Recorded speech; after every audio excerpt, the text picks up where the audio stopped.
DWXR 101.7 FM. Proud member of KBP. Kapisanan ng mga broadcaster ng Pilipinas.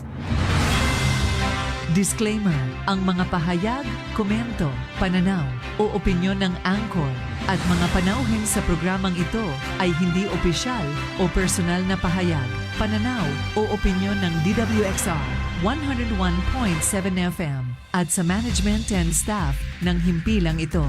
Disclaimer.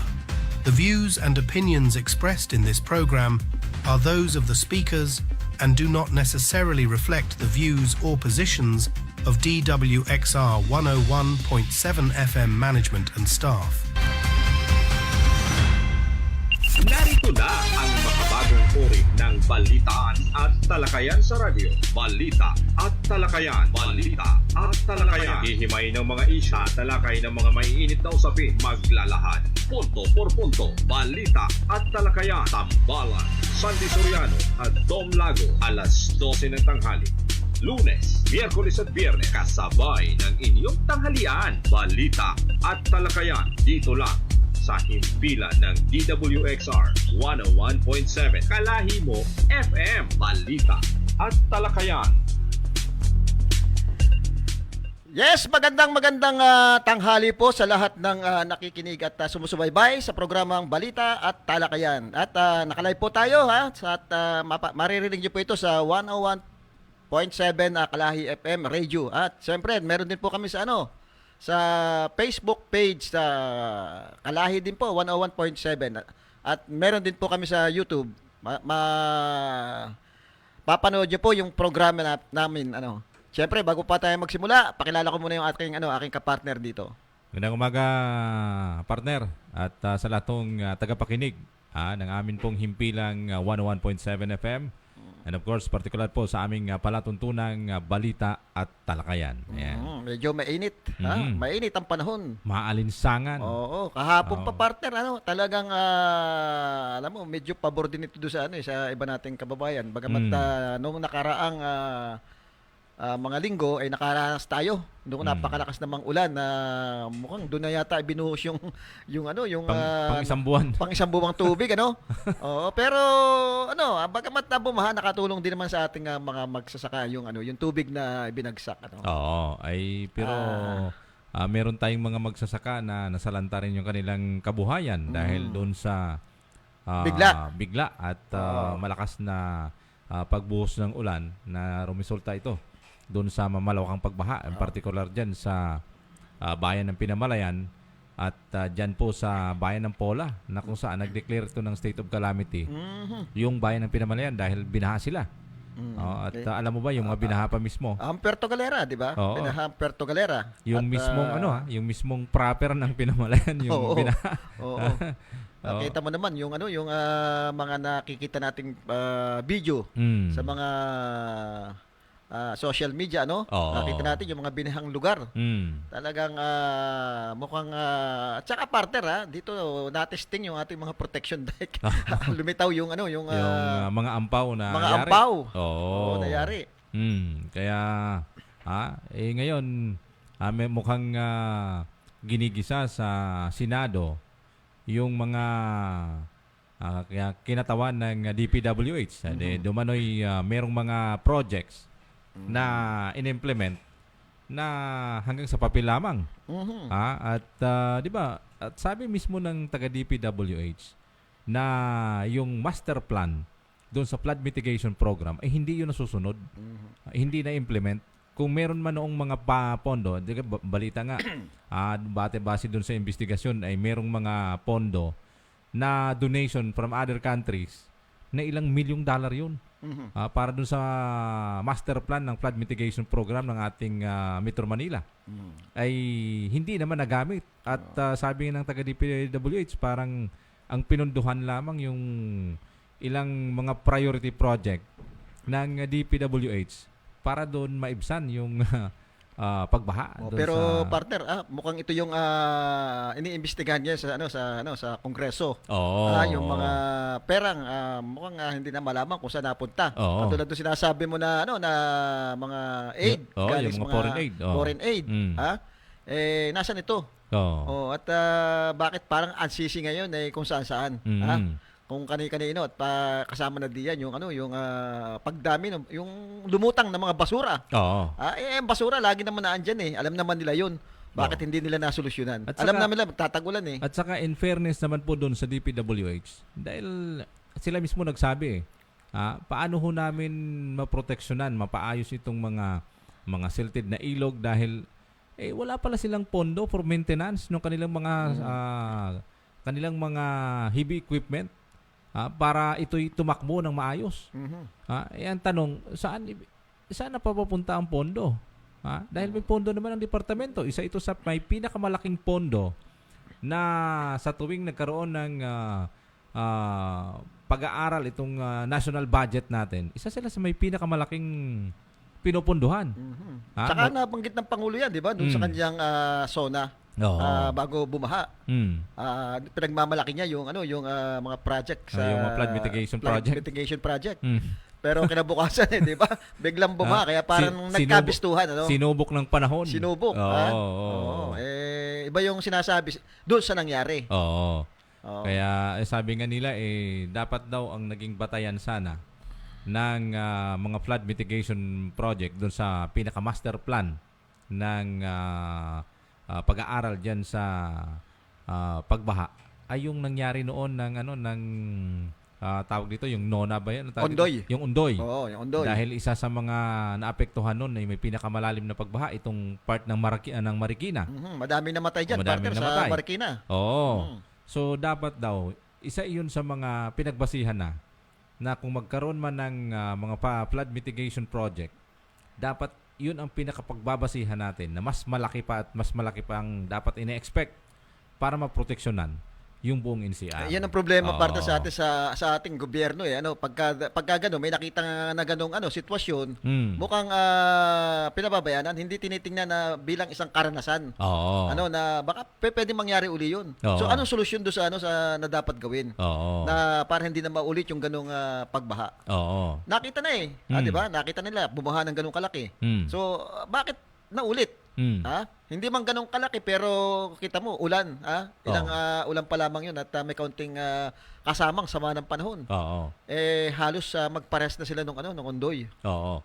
Mas nahigitan pa ang Ondoy sapagkat noong panahon ng Ondoy, ang number 1 na nasalanta lang noon ay yung halos buong Marikina area. Oo. Ngayon lahat Siguro isa rin sa sinisisi diyan na partner na yung walang habas na reclamation na project diyan sa sa Manila Bay. Yun ang parang tinuturo ngayon dahil nga nawawala na yung takbuhan ng tubig diyan sa sa Manila Bay dahil kaka-reclaim.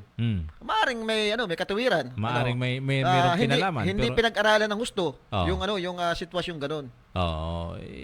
Pero sa tingin ko kasi kung maganda yung bunganga ng tawag dito ng mga kailugan na pwedeng daanan ng lagusan ng tubig, sa tingin ko hindi naman siguro malaking factor yun na magkaroon ng mga reclamation projects dyan, ng mga tinatayong mga malls, di ba? Yung ilang mga recreational areas. Ang nakakatuwa yung yung Dolomite yung Dolomite Beach. Ano bang balita? Mukhang nawala na itong Dolomite na ito. Ang laki ng gastos dito, partner, ng ating gobyerno. Hindi natin alam kung... Alam mo, after nung nangyaring pagbaha sa Metro Manila at paghampas nung habagat doon sa area na yun, sinarado yun pinagbawal yung kumuha ng mga picture sa Dolomite area na yun. Mukhang nawas out, Oo. Pero pinipilit nilang ibalik kasi nandun lang din naman hindi naman mawawala Oo, kaya... yun ang mahirap parte kumbaga yung artificial.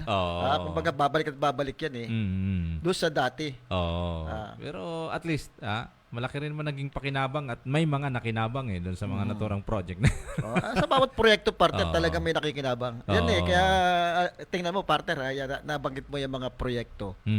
Yung magtataka ka sa bawat sa LGU, partner, pangunahin yung infrastructure na project nila. Pero pagdating do sa agrikultura, Mm. do sa mga pahanap buhay ng ating kababayan, mukhang walang masyadong proyekto. Oh. Oo, bakit hindi naman meron tayong mga infrastructure project na hindi naman talaga prioridad. Mm. Bakit tuloy pa nilang pinipilit na yun ang paggagawin? Sa halip na pagtuunan yung kumbilang itong ating probinsya. Mm. Talaga namang mas magandang pagtuunan natin dito yung agrikultura. Oo. Dahil nakita mo naman yung ating probinsya. Mm. Kita mo yung ating mga lupain, napakagaganda. Oo. Yung mga patubig natin, maayos naman. Mm. So, bakit walang masyadong proyektong ibinibigay ang ating gobyerno diyan sa agrikultura? Actually, in fairness naman dun sa mga LGUs, kasi siguro, kung ako naman ang isang mayor, napakalaki naman ng pondo na inilaan ng national government para dyan sa Department of Agriculture para bigyan nila ng project itong mga magsasaka natin para i-subsidize nila yung mga inputs at pangangailangan ng ating mga magsasaka. O, di ba? Ilang bilyon yung pondo na inilaan ng ating national government para sa Department of Agriculture. Nasa 30 billion. Dinagdag. Oh. 15 billion ang dinagdag ng national government. Ito is pamamagitan baka ng nga ngayong 2024 mas malaki pa. Mas dinagdagan siguro. Oo. Kaya alam mo, natatandaan ko nung mayor pa si Congressman Arnan Panaligan dito sa atin sa syudad kahit syudad dito marami rin pa tayong mga palayan dito tsaka taniman meron siyang mga programa pagdating sa agrikultura, partner. Meron siyang mga sa mga magsasaka, meron siyang mga binibigay na tulong diyan. Yung mga pananim. Hindi ko lang alam, partner, sa ngayon kung mayroong pang mga ganyang programa. Kasi napakaganda Unang-una, yung ating mga barangay. Siguro dapat magkaroon talaga ng emphasize sa kanila yung kahalagahan nung pagtatanim ng mga gulay, kahit gulay lang sa mga paligid. Magkaroon siguro ng ang ating city government magkaroon ng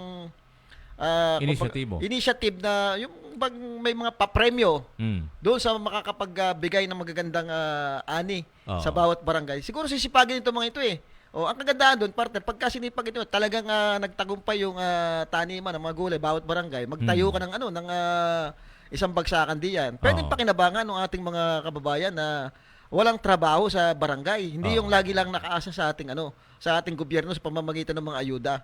Di ba? Pwede tayo mag-supply sa mga iba-ibang lugar ng mga kahit mga gulay man lamang. Kamatis, napakamahal ang kamatis ngayon. Simpleng gulay, partner yan. Pero ang mahal ng kilo ngayon yan. 200. 200 kilo, di ba? Isipin mo kung ang bawat barangay may tanim niya, tapos may bagsakan, pwede tayo mag-supply sa Metro Manila. Pero, diba? which is, meron naman akong napapansin, fairness man with the present administration, dahil, of course, yan ay mga project ng kanilang, City Agriculture Office, na kung saan, ay with coordination naman siguro sa ating provincial agriculture. Dahil depende kasi yan sa depende kasi yan sa pamahalaang barangay.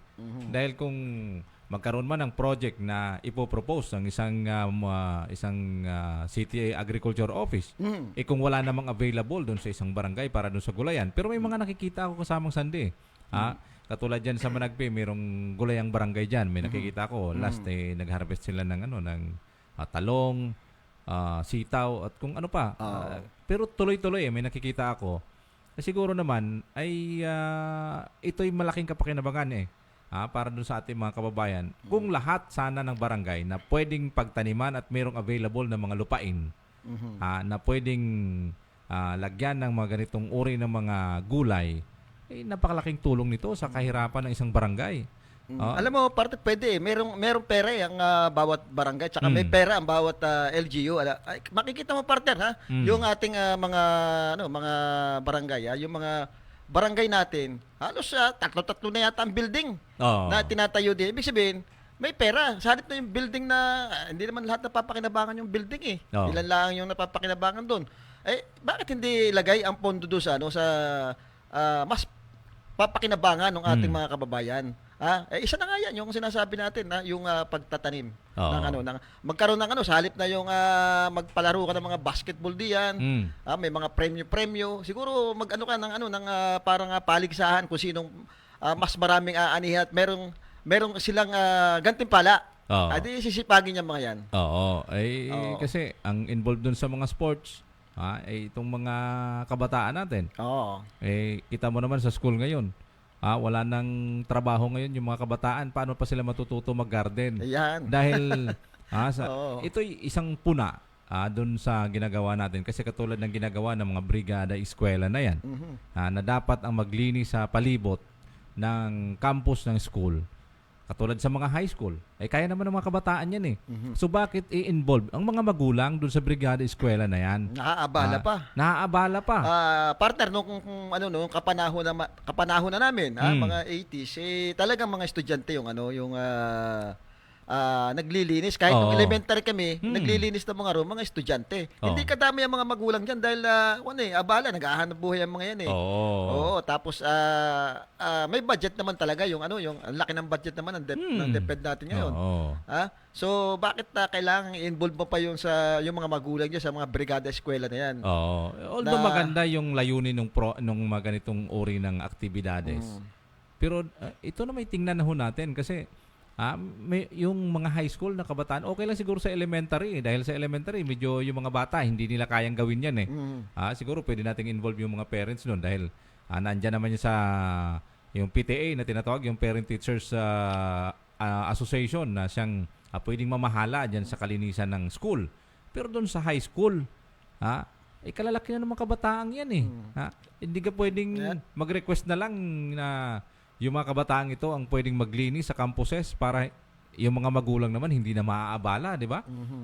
Kahit partner, nung elementary kami, may malakas yung bentahan ng karit sa palengke. Oh. Kasi kailangan meron kang Dala. karit pag pumasok dahil naggagamas. Oo. Naggagamas muna mga estudyante. Oh. May mga kanya-kanyang garden.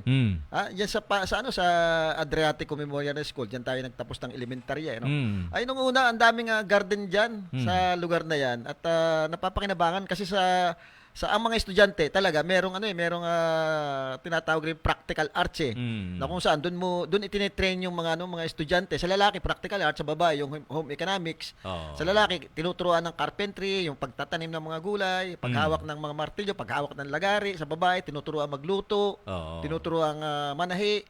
Ngayon wala na yung ganun, kaya ang mga kabataan yan walang alam Walang cellphone. Sa cellphone uubos yung oras nila. Na kung saan sabi nga ng mga expert mas malaki ang nagiging epekto ng radiation ng cellphone na nakakaapekto doon sa utak ng ating mga kabataan. Tapos sasabayan mo pa yan ng Mobile Legend. Na talaga namang ang dami nang nasirang kabataan diyan sa paglalaro ng mga ganyan. Tapos sabayan pa ng mga vapes, yan. Na Nakikisabay sa uso. na isa sa mga hindi nila alam hindi ho sila mulat kasi may makikita ka diyan mga high school ng mga estudyante. Parang proud pa na nakasabit yung vape sa liig. Kasi parang bahagi na ng pamporma nila yun Akala nila sikat na sikat sila pag naka-vape sila. Pero kung di ba binaban na nga itong binaban na po itong yung mga vapes na ito na lalo-lalo na yung hindi rehistrado. Na yung di ba meron silang mga binabala diyan Ang tawag diyan yung mga fluid na siyang nagbibigay ng usok na sabi nga ng mga expert, na sabi ng mga masama din daw sa expert, kalusugan na siyang pwedeng maka-epekto sa kalusugan ng mga kabataan. Kasi yung vape ipinalit yan doon sa Paninigarilyo. sigarilyo dahil akala nila maganda. Dahil doon sa sigarilyo merong nicotine na yun ang nakaka-apekto sa kalusugan nating kababayan. Akala nila nung yung pinalitong vape okay, pero lumalabas nga doon sa pag-aaral hindi rin maganda yung epekto. Mas maganda wala na ho kayong bisyo. Tama. Tumulong ho kayo sa inyong tahanan, paghuhugas, pagluluto, at sigurado kumain na lang ho kayo. At siguradong malusog ho kayo. Tama. Oy, pati ko lang partner nakakatutok pala sa ating programa si Madam Colleen Joaquin at good morning. Magandang hapon po sa inyo lahat diyan. Kaya Konsyala Ilagan, Rayos, kay Christy. Good afternoon, nakatutok sa programa natin. Kanina partner habang papunta ako dito sa radio station, medyo matraffic at may mga napuna tayo na yung mga jeep modernization program. Yung mga bago ha. Oh, may mga nakalagay silang tarpaulin na we support. we support the yung modernization program ng ng gobyerno. gobyerno. Sa Manila partner alam ko merong may mga pagkilos na ginagawa yung mga grupo yung sinasabing Unity Walk. Oo, na ang iba naman syempre nauna na yung grupo ng mga nag-comply doon sa modernization program. Sila naman ay hindi sumama dito sa sa Unity Walk at sa halip ay merong mga libreng sakay na ginagawa diyan sa Metro Manila. At alam ko mukhang suspendido yata yung ibang klase ngayon diyan. Oo. Ang problema kasi dito ho sa sa programa ng gobyerno nung panahon ng mga nakaraang administrasyon, ginawa dito, pinursigi yung programa na magkaroon ng modernization program yung ating mga sasakyan. Dahil ang sabi nila, kailangan ay naka Euro 4 yung mga makinarya ng makina para makatulong doon sa epekto sa climate change. Isa yan sa mga naging sa mga naging battle cry nila para isulong itong modernization program para ayusin yung mga PUBs na bumabiyahe sa atin. Although marami hong mga association ng mga jeepney noon na sumali, ginawang kooperatiba at nag-comply para bumili ng mga sasakyan na yung iba partner utang, loan. Hindi lang iba. Halos lahat yan ay utang. Naka-loan yan sa may mga tie-up na mga bangko. So yun ang sinasabi yata nila ngayon. Parang naipit sila doon sa sitwasyon na ang laki na ng nagastos nila. Ito yung nangyayari ngayon. Ngayon, nagkaroon naman ng propose na suspindihin itong pagpapatupad ng modernization program ng kasalukuyang gobyerno dahil marami ang umaalma na hindi sila sasali dahil 'di ba yung matatandaan mo yung mga grupo ng piston na yung mga old jeepneys sila ngayon ang kumukontra na dapat payagan pa rin silang bumiyahe. Sa kabila ng kanilang mga sasakyan ay mga dispalinghado na rin yung iba. Although naninimbang yung ating gobyerno pero baliktad dahil napakarami na ang nag-comply dun sa modernization program na sinasabi nila. Marami na nagsakripisyo, isinurinder yung kanilang mga prangkesa para palitan ng mga makabagong mga sasakyan. Ngayon, sususpindihin na naman na kung saan nag-comply sila. Kasi yun ang nangyari partner. Siguro dun nga doon sa sinasabi mo yung nagdaang administrasyon.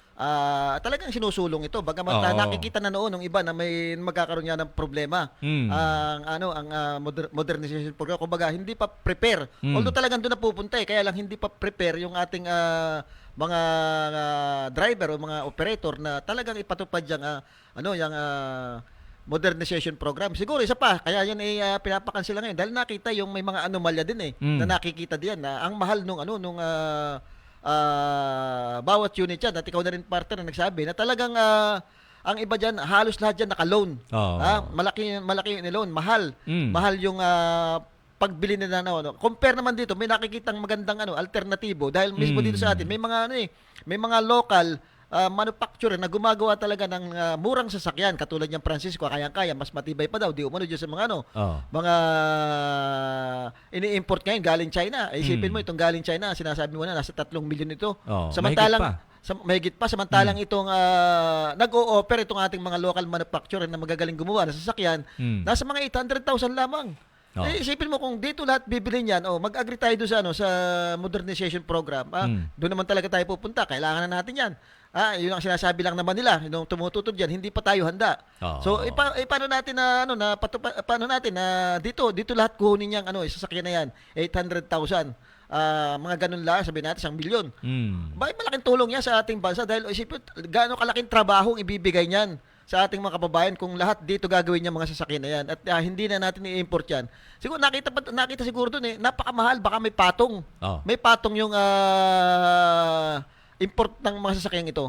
Kasi meron kasing lapses doon sa ginawa ng pagpapatupad ng modernization program sapagkat sa tingin ko meron kasi silang mga kausap dito na hindi natin maikala tawag dito, hindi natin maikubli na meron sigurong mga mga nangungumisyon sa mga ganitong uri ng transaction. Okay, konsumisyon. Kaya ang nangyayari dito ay konsumisyon doon sa mga operator at mga driver kasi may napagtanungan ako diyan sa mga drivers ng mga modern jeepneys na to, tsaka mga modern buses, na sila pala, halimbawa, ikaw, member ka ng kooperatiba, Isa pa yan, partner, yung kooperatiba. kukuha ka ng isang unit dahil hindi ka naman makakakuha kasi through individual eh.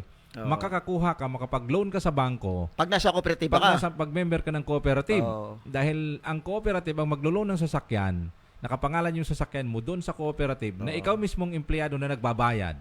Daily, susweldo ka lang ng worth 500 pesos. So para partner, isa pa doon nangyari, parang kinontrol nila, nahawakan nila sa liig yung ating mga mga kababayan Kasi na driver. ang parang ang sistema nito, cooperative ang naka-front doon sa mga bangko na pinagkuhanan ng unit dahil naka loan through bangko yung mga sasakyan.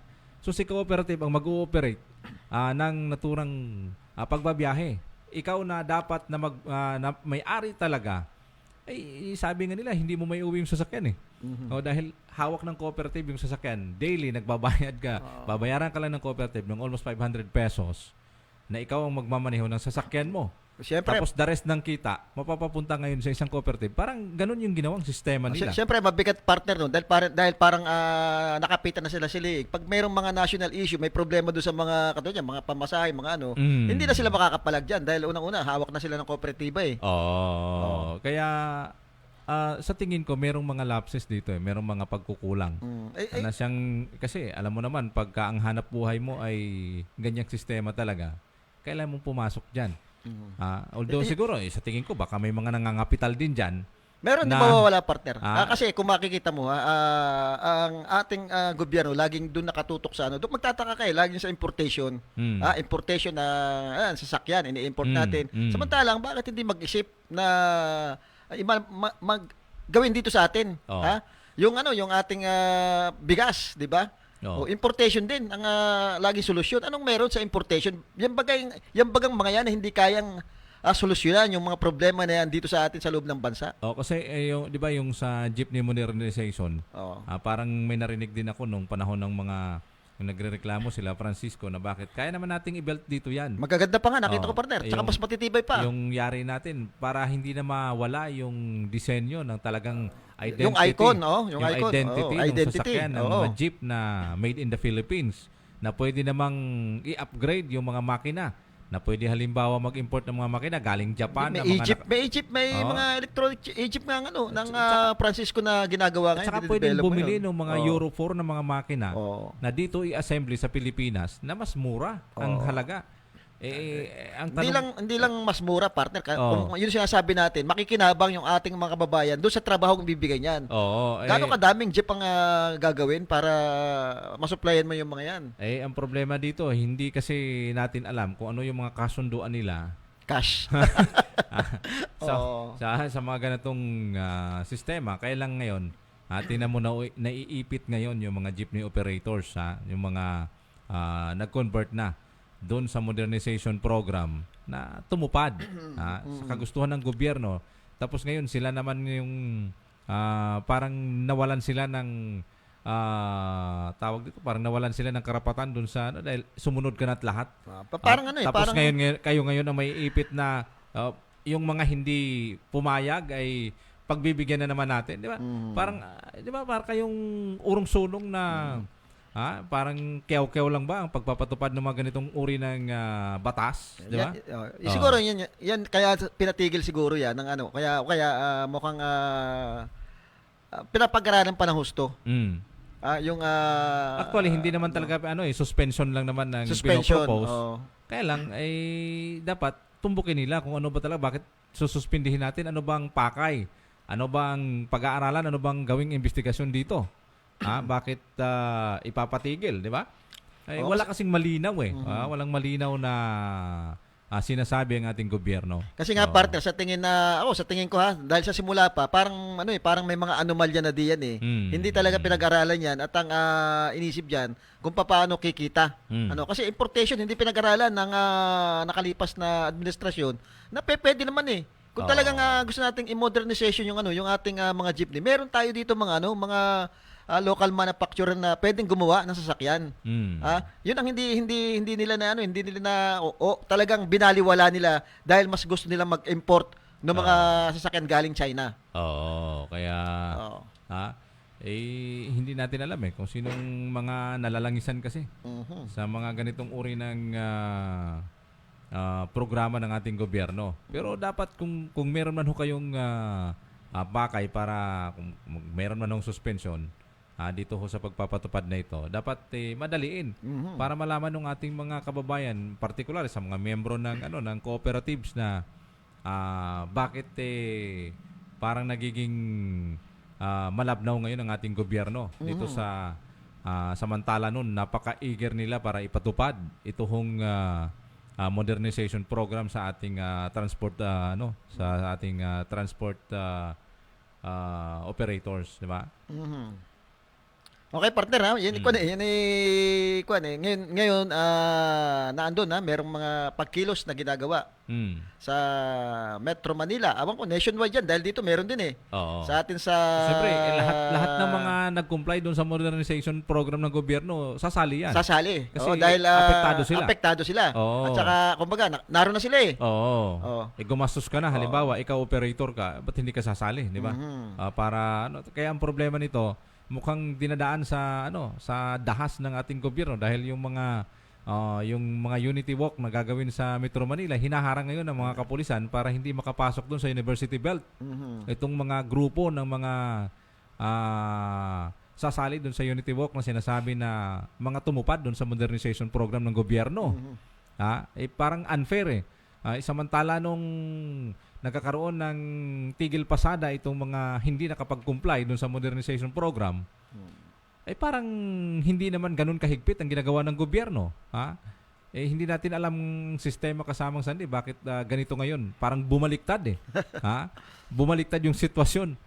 Imbis na paboran ng gobyerno yung mga sumusunod sa pinapatupad ng gobyerno, parang sila ngayon ang naiipit. Kasi kasi yung yun ang problema pagka naiiba yung administrasyon yung time ni Duterte yan ay pinatutupad pero ngayon pinag-aralan, medyo may problema. So, ang naiipit ngayon yung mga nag-comply. O baka naman may mga nabubuking na at nabubukya kung ano talaga yung sistema. Anong layunin diyan? Kaya dapat talaga yung sinasabi lagi ni Congressman Arnan Panaligan, yung dapat maging self-reliant kung pwede naman dito sa atin na gawin na yung mga ganyang bagay. Pwede makakapagbigay pa ng trabaho katulad nga yung sinasabi lagi sa agrikultura, di ba? Yung ating bigas hanggang ngayon. Sinasabi natin na nung last year 30 billion ang budget. Kaya yan dinagdagan para nga doon sa problema natin sa sobrang pag-import natin ng bigas, mabawasan yun. Hindi naman natin sinasabi, sabi nga ni Congressman, hindi naman natin may aalis na yung pag-import, kaya lang at least mabawasan ito, malimit yung importation. Pero ang nangyayari parte sa ngayon, tayo pa yung pinakamataas mag-import ng ng bigas. Sino ba nakikinabang dito sa mga pag-import nito sa halip na pagbutihin mo yung yung kalagayan ng ating mga magsasaka? Mukhang hindi doon nakatutok. Ang nakatutok lagi doon sa importation ng bigas. Sino nakikinabang dito? Di siyempre yung mga malaking stakeholders na sila minsan, di ba? Kung mapapansin mo sa mga national issues na nire-raid ng ating gobyerno, ng NBI, itong mga malalaking warehouse na nagkakartel ng bigas. Mga smuggler pa yan, iba dyan. Na kung saan ay ang gagawin nila, i-stock yung bigas ngayon para magkaroon ng shortage na sinasabi para mapilitan ngayon ng gobyerno mag-import na magpatupad ng importation. Hindi natin alam kung meron ba mga sabwatan yan or papaano ang diskarte. Tapos pag na-bulgar, pag nadali ng mga mamamahayag at pag may lumusot na mga isyo, saka ngayon kumikilos yung gobyerno para magkaroon ng mga inspeksyon. Pero kung tutusin, lahat ng mga bodegang yan, may mga may mga permiso yan. Alam yan sa mga bawat bayan kung saan yan nakatayo. So bakit hanggat maaga hindi gawin yung pag-inspeksyon na ito bang mga gilingan na ito, itong mga malalaking bodega ba na to, may laman pa ba o wala na? 'Di ba?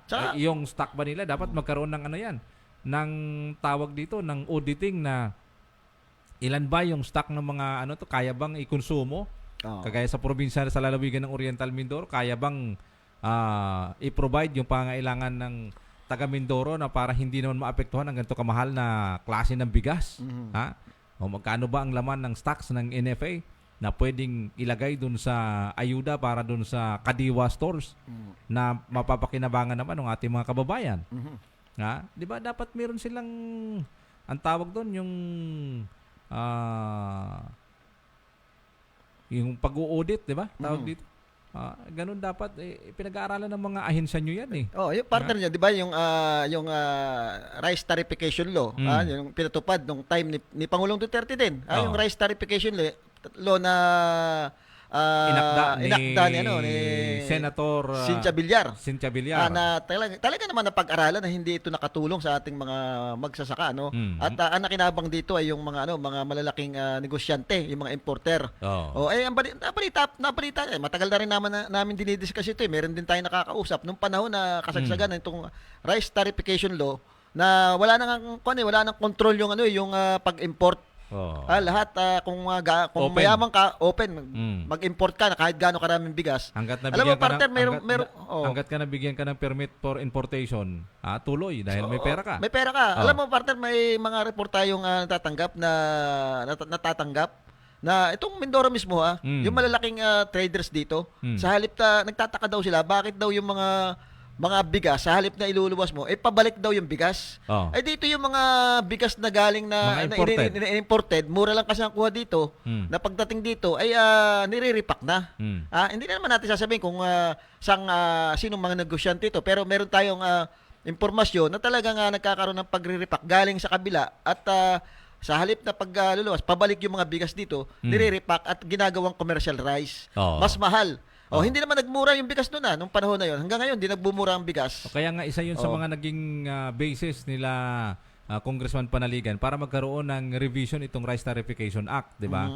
Dahil walang naging, kung nagkaroon man ng pagmura ng bigas, sandali lamang At simula nung nagkaroon ng pagbaba ang bigas, tumaas na ng tumaas hanggang sa kasalukuyan, ay mataas pa rin yung presyo ng bigas. Hanggang ngayon.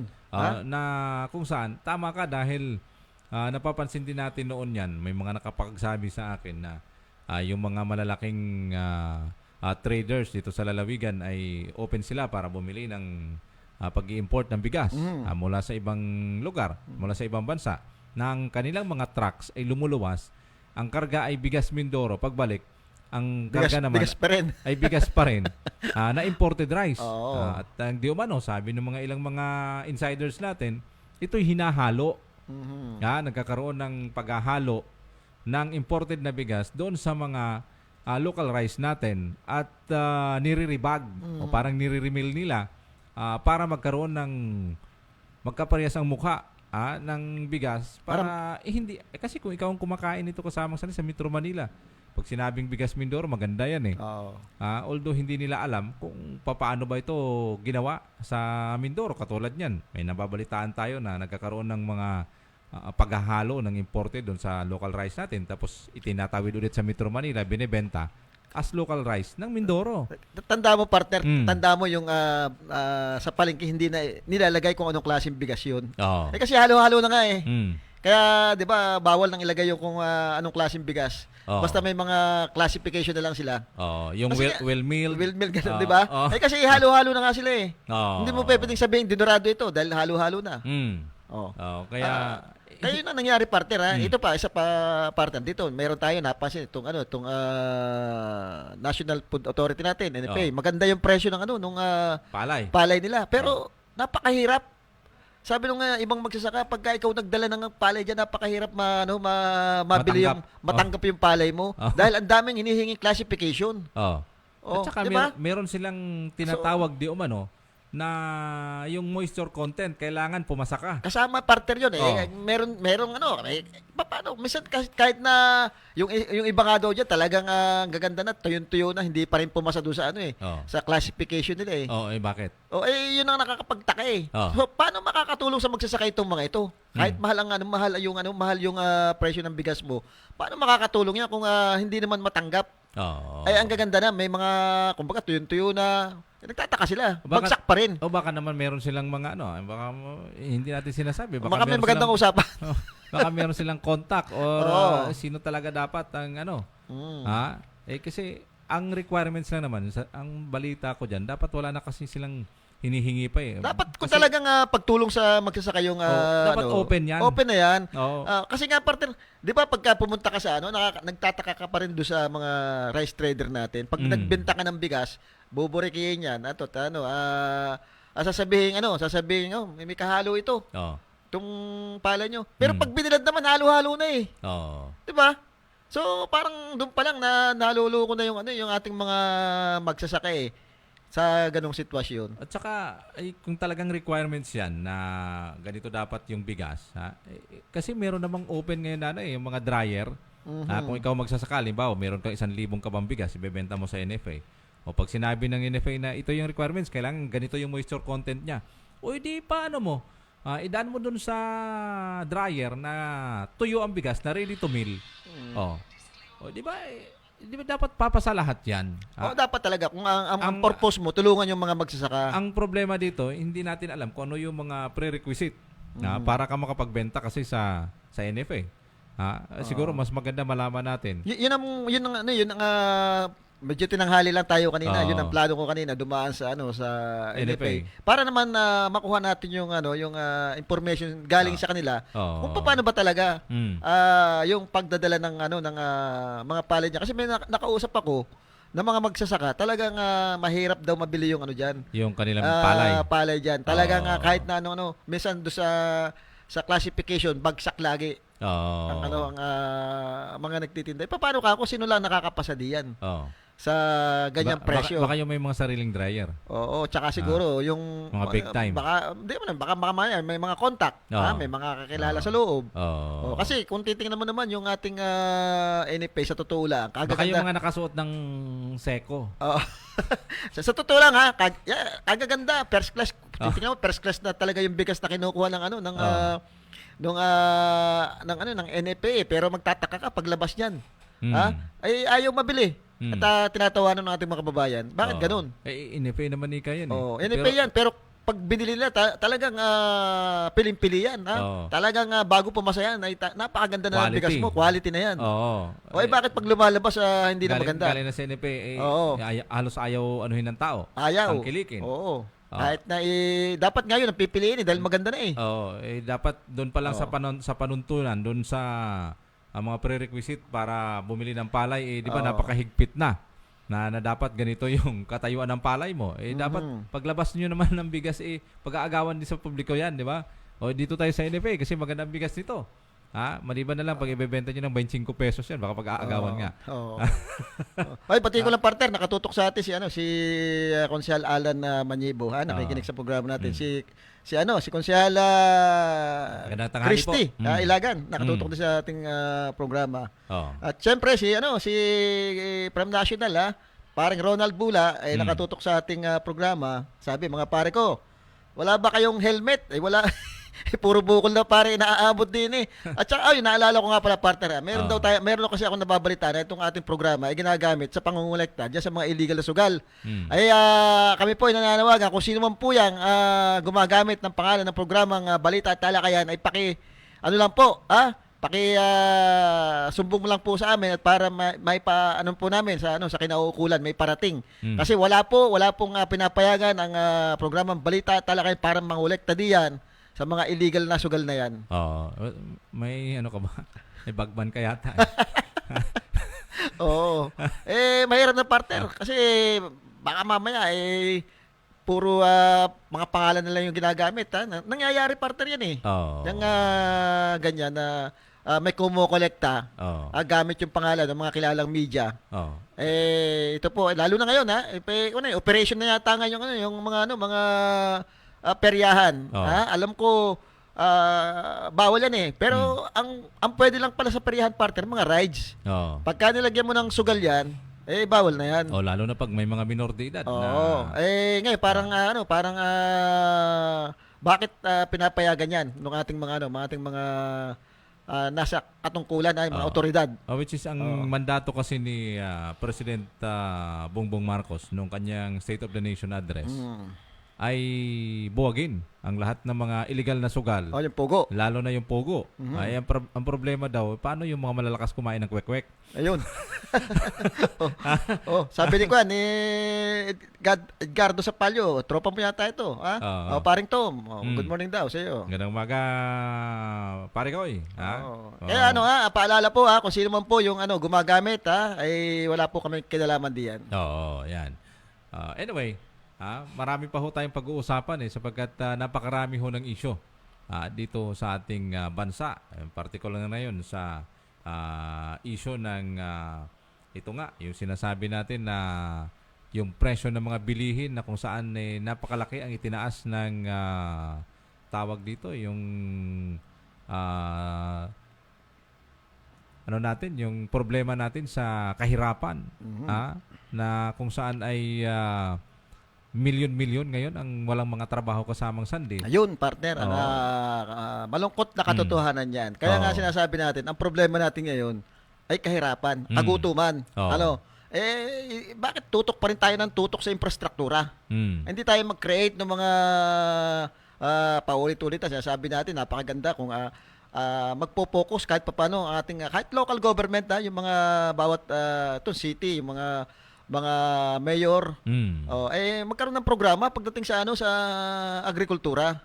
Kasi yan na yung kailangan natin agrikultura, trabaho, mga livelihood program natin sa mga kababayan natin para naman hindi laging nakaasa doon sa ayuda, lagi nakatunganga at nagagamit pa ng mga politiko.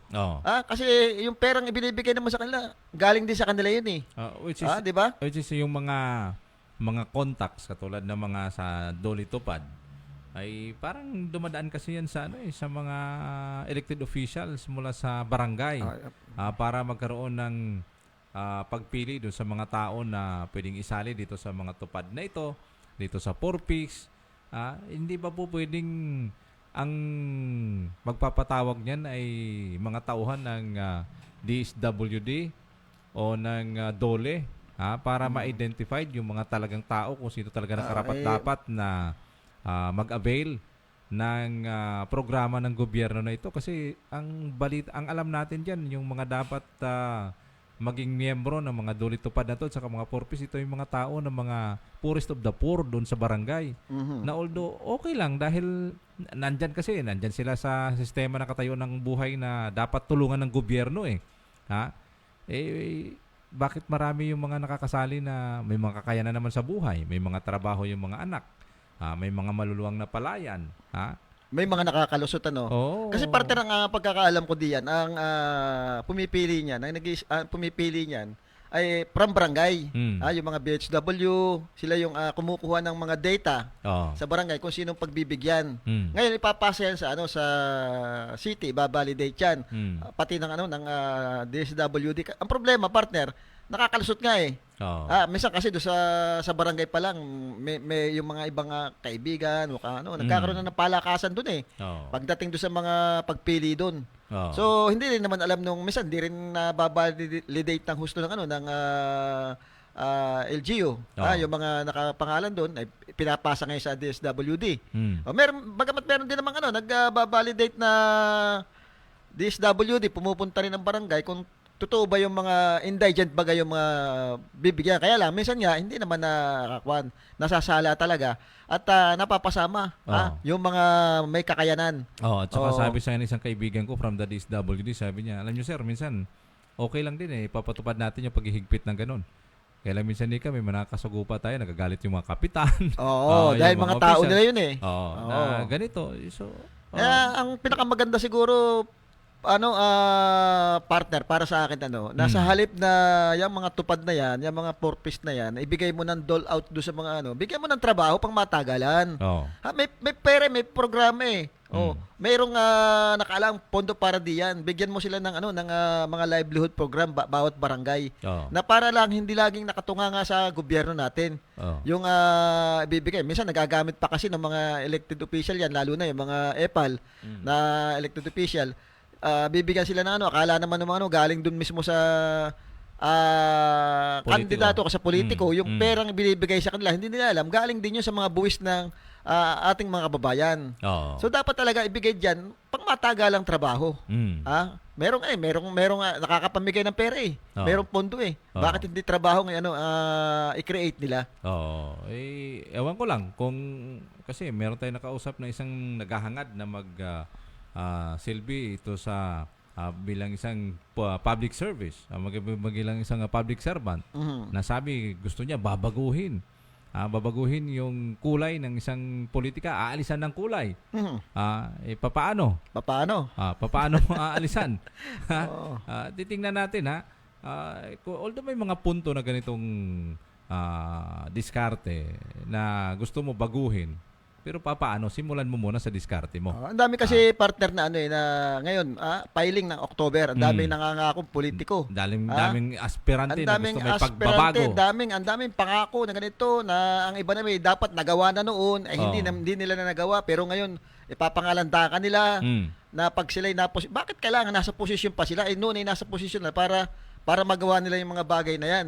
Siguro mas maganda tingnan nila yung kredibilidad ng kandidato. Kung ito baga ay may mga nagawa na o may mga naitulong na sa ating bayan.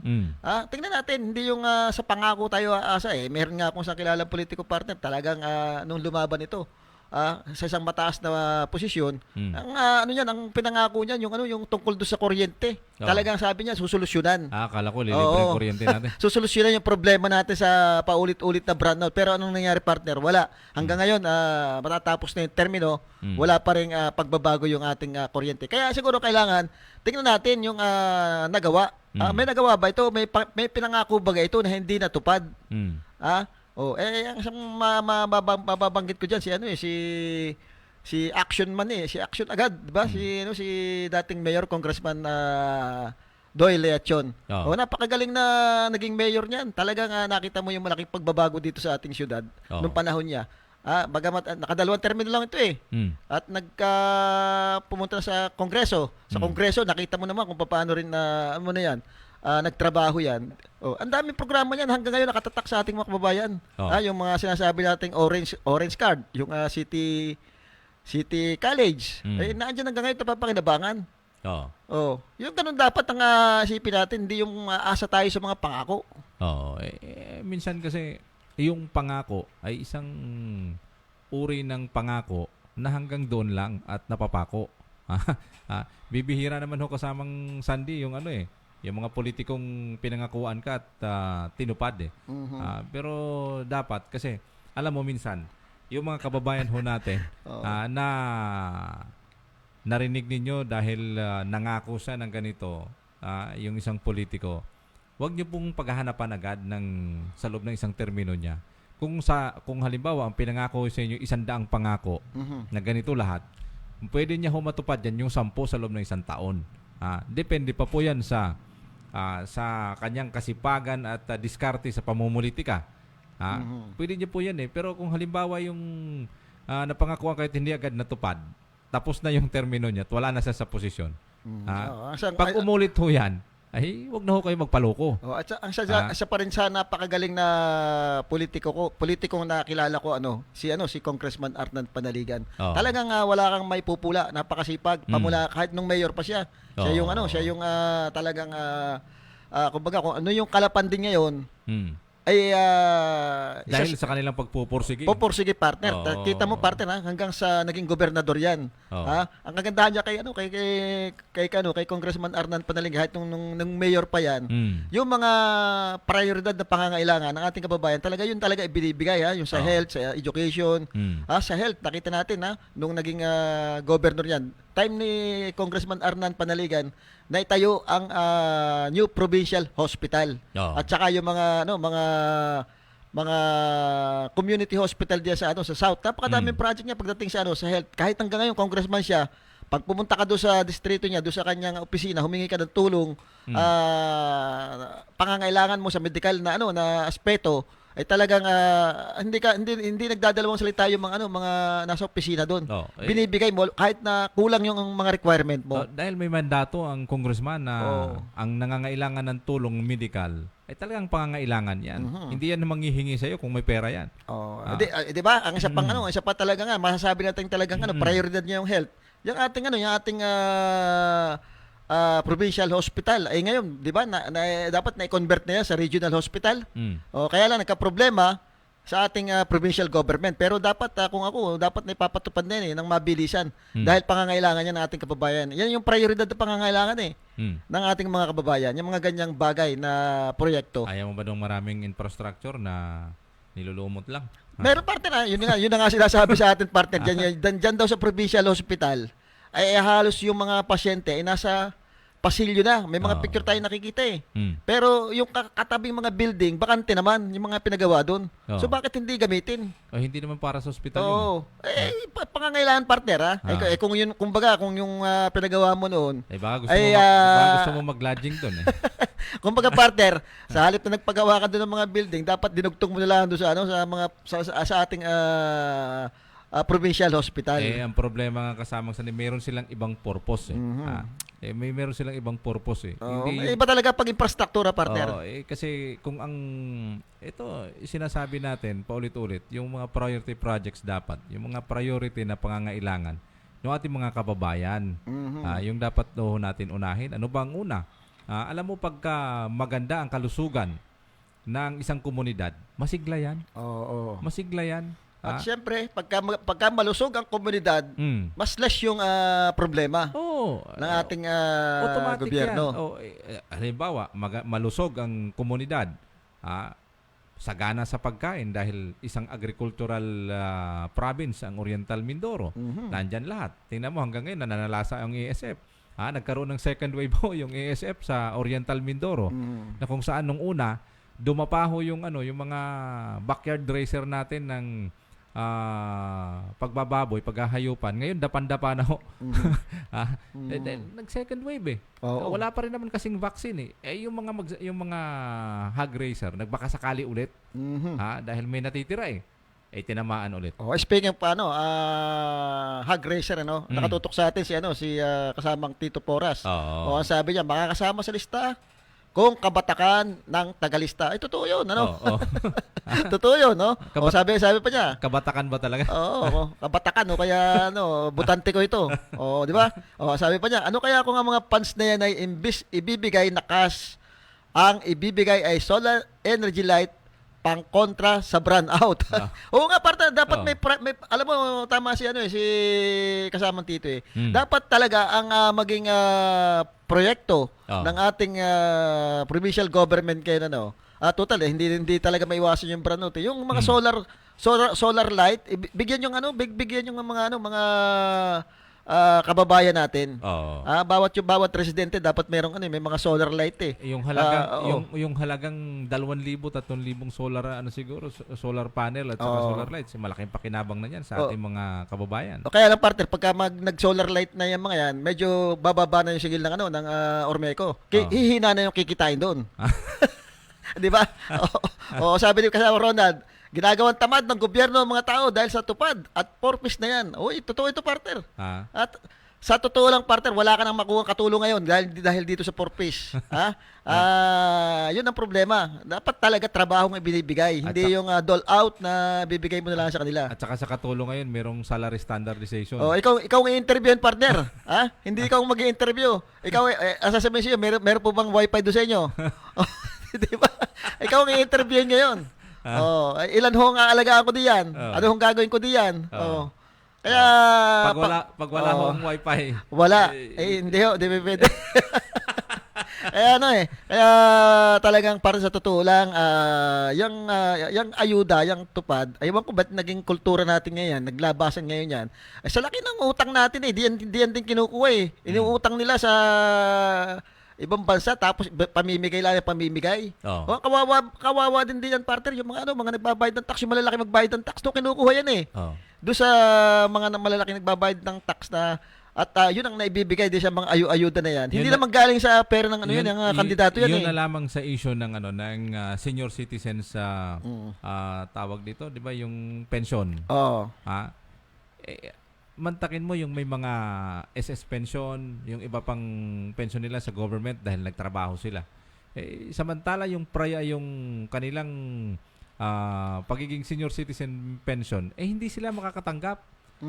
Dahil ang priority daw, itong mga walang trabaho o yung mga walang ano, yung May mga walang... nakakaawa naman para Diba? dapat Sa pagka mga senior citizen lahat na Lahat yan. yan. Kasi yan na lang yung pakinabang nila eh. Mm. Or kung merong meron sinasabi nila merong mga mayayaman na senior citizen, tanungin nila. Oh. Yan bagay tatanggap pa ba ho kayo o pamimigay na lang natin sa iba, Oo. di ba? O dapat merong ganun, hindi yung parang initsapwera mo na sila. At saka programa ng gobyerno yun Oo, eh. Kasi para sa lahat dapat. para sa lahat yan Oo. kasalanan ko ba na naging senior na ako at kasalanan ko ba dahil kumuha ako ng SSS noon at meron akong SSS pension ngayon? Oo. Na binayaran ko naman, galing naman sa tax ng sweldo ko yan. Mm. Napaka-unfair di ba? Dapat yan ang mga binabago na mga batas sa ating lipunan na kung saan yan Dapat talaga baguhin nila yung yung sistema nung yung pamimigay na lamang. Oo. Tuwing merong bibigyan nila. Dapat trabaho talaga ibigay. katulad ng nagkaroon lang ng baha, unang nakahanda? Baya ayuda. Di ba? Salip, di ba matagal ang problema sa atin alam naman natin magkakaproblema. Oo. Kung bilang alam natin magtag-ulan at ang problema lagi natin baha. Bakit hindi yung baha muna solusyonan? Oo. Bakit ang laging inihahanda pag naando na yung ayuda? Oo. Sa ayuda may pera din daw eh. Ganun. Wala namang diyan, wala namang auditing diyan pagdating sa pamimigay ng ayuda Akala ko yung sa ayuda, sardinas lang at bigas. Makita mo ng partner yung mga sardinas na nilalagay diyan ng hindi naman natin tinatawa pagkain yan Kaya lang nagbibigay ka rin lang ng tulong. Wag naman yung halos hindi na makain sardinas na wala namang ka-brand na talagang alam mo namang ito'y iba ang lasa. Oo. Isda rin daw yun. Ibig- Imported pa ngayon galing Diba? China Bibigyan mo din lang sila ng ng tulong, yung sinasabi natin mga food pack. Hindi ba pwedeng tigi 1 kilong tilapia na lang? Ayan, oo. Tapos makikita mo yung bigas doon hindi rin maganda. Samantalang pag kinuha naman ang gaganda ng klaseng palay naman. Oo. 'Di ba? Dapat first class din pag lumabas. Ang sistema kasi diyan, minsan, yung mga ayuda dapat na nabibigay na, ini-stack pa inaantay pa yata yung malapit na eleksyon sa pamimigay. Di ba may nabalitaan tayo diyan daw sa may Saan sa yan? banda-banda riyan. Lapit ba sa inyo? merong tinatakal-takal na naman daw ng mga bigas at saka mga food pack yan daw yung malapit sa inyo? matagal yan daw yung matagal ng nakaimbak di ba? Nakikita mo yata sa drone shots mo kaya. Nakikita ko may nagpo-post may nagpaparating sa atin ng Malapit daw sa inyo yan problema. Medyo malayo sa amin pero Diyan partners bago ko diyan sa provincial hospital kawawa naman yung ating mga health worker diyan na laging delay yung sweldo. Pakiasikaso naman po at lahat pati yata yung mga benefits nila hanggang ngayon may problema pa rin paano mo magtrabaho ng ayos itong mga ito kung pagdating sa ganyan hindi na ipoprovide ng ayos. Apektado talaga yung trabaho nila diyan sa sa provincial hospital. Yan may pinararating lang sa atin na dapat siguro matugunan. Kanilang pera na naman yun pera na nila yung kinukuha nila pinagtrabahuhan nila. Sana matanggap naman nila pati yung mga benefits nila diyan. Alam ng mga taga-provincial yan na pagka-delay medyo nakakapag-alala yun kasi baka buntis. Hindi, pinamatawa lang natin siya. Nakakaawa partner, nakakaawa yung mga kung sino pa yung maliliit na trabahador diyan sa provincial hospital, sila palagi yung agrabyado pagdating sa swelduhan. At alam naman natin may talagang kultura na rin yata dyan yung palakasan na wala namang mga kwalifikasyon nagkakaroon ng item kawawa din yung partner yung matatagal na diyan na kwalipikado pero hindi ma-promote dahil malayo. Hindi sila nabibigyan ng pagkakataon para kaya mas maganda sabi nga nila nakakausap natin yung lahat diyan mas maganda pa ngang maging regional hospital na ito. Itong provincial hospital dahil pag naging regional hospital ito national na kakapit. Mawawala na yung malaking politika diyan sa provincial hospital. Yan kasi nagpapahirap diyan yung politika diyan sa provincial hospital kasi may hawak diyan local government nagpapasweldo lahat diyan. So kung ito'y magiging regional hospital diyan at nagpapasalamat tayo kay Congressman Arnon Paniga, kay Congressman Boy Umali na talagang sila yung patuloy na sulong nito para ito maging regional, sana may patupad na. Oo. Dahil malaking benepisyo ang tatamo ng ating mga kababayan diyan. Alam mo si Congressman Boy Umalis sa 2nd District. Makikita mo pag pupunta ka diyan sa southern part ng ating lalawigan kaliwat kanan yung mga projects niya diyan. Alam mo yung mga farm to market roads diyan, napakarami. Hindi ko lang alam doon sa ilang mga LGU diyan, parang mayroong mga pinapagawa din silang mga road to my farm. Oo. At balita ko partner, nabanggit mo si Congressman. 3 maglalabang congressman diyan Oo. Si Balita incumbent natin. Boy Umali oo. at si Vice Governor AJ Falcon at saka Falcon. itong ating si Falcon nang tawag itong si Dr. Hubert Dolor na dating provincial administrator. Siya pa rin yata ang provincial administrator ngayon. Oo, 3 silang maglalaban dyan. Pero ayon doon sa survey, nung interview natin kay Congressman Umali ay mukhang nangunguna siya sa survey. At pumapangalawa si AJ Falcon, pumapangatlo itong si Dr. Hubert Dolor. Siya na talaga mapapangatlo Oo. Ngayon partner Pangatlo kagandahan daw yung mga dating hindi niya, kumbaga medyo nakatampuhan niya sa politika, kasundo na niya ngayon. Katulad nung kay Mayor Elgin Malaluan, kay Mayor Baldos, mukhang ayos na yung uli yung kanilang samahan. At ang sabi nga, ang kanilang sinasabi dito, bakit natin ibibigay yan sa taga First District? Lumalabas na yung dalawa doon taga First District siguro. Oo. Siguro, alam mo to si Vice Governor AJ Falcon, kung akong tatalongin, sa akin lang naman mas maganda siguro kung mag-gobernador ito mag-gobernador. Malaki ang tsansa nito madami tayong problema sa probinsya ngayon. Hindi naman natin may kakailayan yung mga problema natin na nararanasan ngayon. Kaya mas magaling siguro kung hindi ko naman sinasabing magaling si AJ Falcon pagdating do sa pagpapalakad ng probinsya.